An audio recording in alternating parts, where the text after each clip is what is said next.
Hi bro. Hi hi. మీరేంటి ఇక్కడ? ఏం లే బ్రో, మా ఫ్రెండ్ కు కార్ కావాలా. ఓకే, ఒక 5 లాక్ బడ్జెట్ లో ఏమన్నాయి కార్స్? 5 లాక్ బడ్జెట్ అంటున్నారు కదా మీరు. 5 లాక్స్ బడ్జెట్ కంటే లో ఉంది మీకు. ఇది 2 లాక్స్ బడ్జెట్ లో, 2 లాక్ బడ్జెట్ లో 2 లాక్ బడ్జెట్ లో ఇది హుండా i20. ఇది 2010 మోడల్. ఇది డీజిల్ వెహికల్. ఇంకా 5 లాక్ బడ్జెట్ లో i20 గానీ బ్రీజా గానీ ఉన్నాయా? 5 లాక్ బడ్జెట్ లో మీకు i20 ఉంది. ఇది 2015 మోడల్ i20. ఇది 15 మోడల్ 15 మోడల్ i20 ఆస్టా. ఇది మనకు 5 లాక్ బడ్జెట్ లోపే వస్తుంది ఈ వెహికల్. 5 లాక్ బడ్జెట్ లోపు వస్తుందా? అవును. ఓకే, ఇంకా ఏమన్నాయి? ఇంకా మనం చూసుకున్నట్టయితే మనకి బ్రిజా ఉంది. 19 మోడల్. ఇది Brezza 19 model diesel automatic vehicle. ఇది మీకు 8 లాక్స్ బడ్జెట్ లో ఈ వెహికల్ వచ్చేస్తుంది. 8 లాక్ బడ్జెట్ 8 లాక్స్ బడ్జెట్ లో వెహికల్ వచ్చేస్తుంది.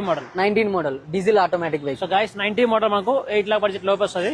ఎలా ఉంది కార్ కండిషన్? కార్ కండిషన్ అంతా పర్ఫెక్ట్ గా ఉంది. మారుతి స్విఫ్ట్ లో ఇంకొంత లేటెస్ట్ కార్స్ ఏమన్నాయి? ఇది లేటెస్ట్ అన్న. ఇది 19 మోడల్. ఇది 19 మోడల్. ఇది మనకి shift VXI petrol automatic vehicle. ఇది 5 లాక్స్ బడ్జెట్ లో వస్తుంది. Negotiable price. So guys 2019 model. So మనకు 5 లాక్ బడ్జెట్ లోపు వస్తుంది. ఇంకా ప్రైస్ నెగోషియబుల్ ఉంటుంది. అడ్రస్ ఎక్కడ చూస్తున్నారో అడ్రస్ ఎక్కడో కదండి. సో కుకట్పల్లి నుంచి బాలగర్రలు వచ్చే రోడ్ లో మనకు ఆపోజిట్ మనకు SBI బ్యాంక్ ఉంటుంది. సో దీని పక్కన మనకు మారుతి సుజుకి డ్రైవింగ్ స్కూల్ ఉంటుంది. దాని పక్కనే నియోన్ మోటార్స్ ఉంటుంది. So car and bike store. తప్పకుండా ఇక్కడ విజిట్ అవ్వండి.